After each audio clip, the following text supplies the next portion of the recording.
Hello and welcome to another edition of Only in Illinois, your weekly video recap from Reboot Illinois. I'm Madeline Dubeck here with Matt Dietrich. And how are things in Springfield? You've been down chasing people around in the Capitol for a few weeks. Right. Well, things in Springfield are a little different than they were a year ago as far as Governor Bruce Rauner and his public appearances.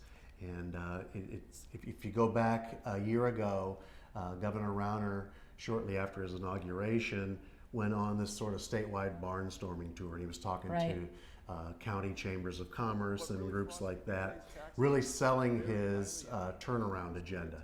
He was giving PowerPoints, and for a while he was gearing up to his budget address and the state of the state, and then he was sort of gearing up toward the budget negotiations, and we all know where that went. It went absolutely nowhere. So now this year, with the dawn of the new year, it seems like a dawn of a new Bruce Rauner almost. Yeah. He's appeared a lot at press conferences and public events, but it hasn't been as much to scold Mike Madigan as it had been in the past, or to talk about corrupt deals with unions and things. It's been more to talk about accomplishments.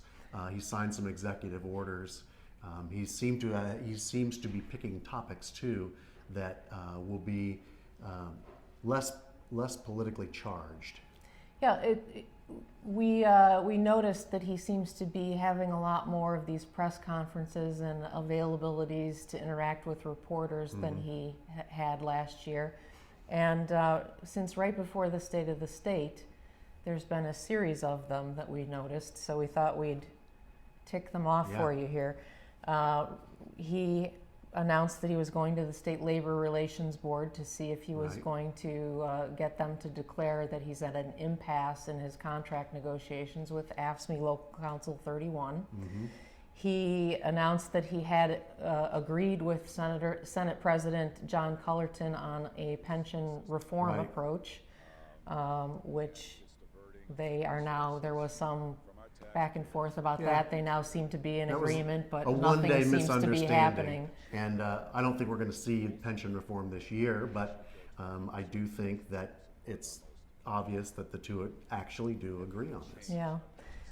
Then he came out and suggested that the state ought to take a look at taking control of Chicago public schools, as it has done with several other school districts over the years. But Chicago has never been included in that, the bill that authorizes that. I don't believe. And that's been for the young year that we are in now, that's probably been the most politically charged thing that he's gotten involved in, because it touches on so many different things that are going on. The finances of Chicago public schools. Rauner and a lot of people, like-minded folks like Rauner, would like to see CPS go into bankruptcy to be reorganized, and they think that's the only fix for this. So it's a very charged issue. It is. But then there are a series of things that the governor has done where he has a little bit more executive authority and unilateral authority and can do some things on his own, which ironically struck me as being much like the approach President Obama is taking in Washington, D.C. in his constant gridlock with the Republican majority in the Congress, the legislature, if you will, of the federal government. And so those things include overhauling the state's information technology department and systems. Very much needed, by the way, and I don't think you're going to find anybody on either side that's going to complain much about that. He's got a very competent person heading up that effort as well. And then there was pushing the state's purchasing system. Quote, what's the jargon is procurement reform, but it's basically how the state goes about buying things. Right, and that's an interesting issue, because what Governor Rauner proposed is a kind of a deal with the Democrats, and he said, if you'll pass my purchasing reform bill, then we can use the savings from that to fund the monetary awards program for college students. Financial aid program for college students, So nothing has happened with that yet, but different approach to the whole budget situation, where you're actually seeing bargaining one piece for the other. Right, and then there was just this week creating a private nonprofit corporation to attract business to the state, essentially. And that was another executive order. He doesn't need to go through the legislature to get that done. Right. And then most recently, he announced a public-private partnership to try to alleviate a huge bottleneck for commuters in the city of Chicago along the Stevenson Expressway from roughly I-355, which is the Veterans Tollway, into the Dan Ryan Expressway, 9094, 25-mile stretch of I-55 that handles 170,000 vehicles per day.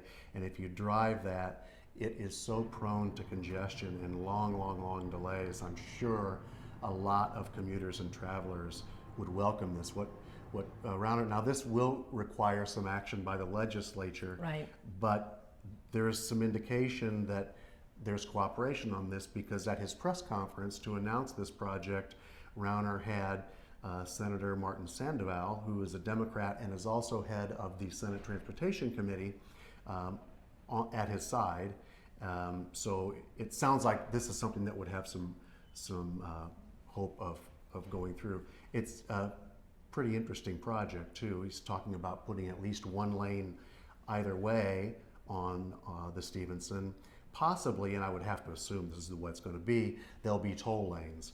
And that's where your public-private partnership comes in, because someone's going to come in and handle all the financing, and then they will get their money back through the tolls that people pay to travel faster.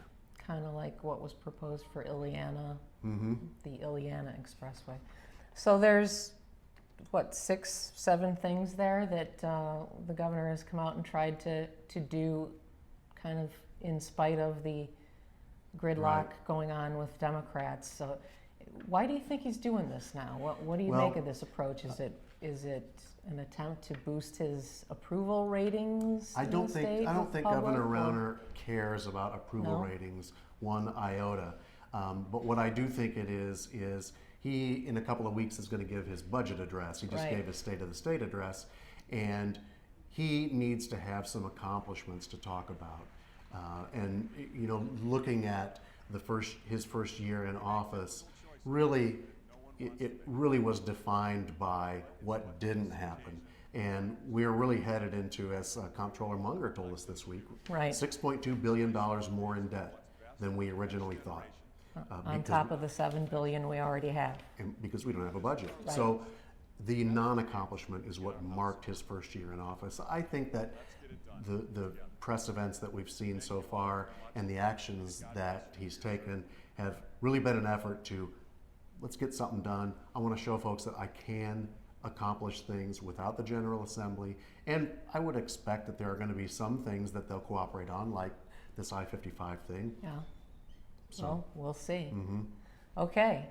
And so we head into the week ahead when, again, Barack Obama will be visiting Springfield and talking to the governor and the lawmakers who can't seem to get anything done together. Do you have any guess what he might say? This is the big game right now. What's he going to say? I'd love it if he'd say that he just brokered a budget agreement. That's my dream scenario. But I think that's pretty doubtful. I think he'll probably just kind of talk about how we all need to learn to compromise and work together and have a better political environment and atmosphere. I have a feeling that it's going to be, he's not going to get into these issues. There's been a big rumor, you know, he talked about redistricting reform in the State of the Union address, that he's going to bring that up and really encourage the Democrats to get on board. I don't think that's going to happen. I think it's going to be more of it's on the 9th anniversary of his announcement of his candidacy by the old state capitol, and I think there's going to be some history there, and it's his last chance to do it while he's in office. So. And maybe bring up some of the same recurring themes. Legacy building. Exactly right. I think that's what we're going to hear. Well, that's what we think. Thanks for tuning in. Share with us what you think on our website at rebootillinois.com, and we'll see you on the next edition of Only in Illinois.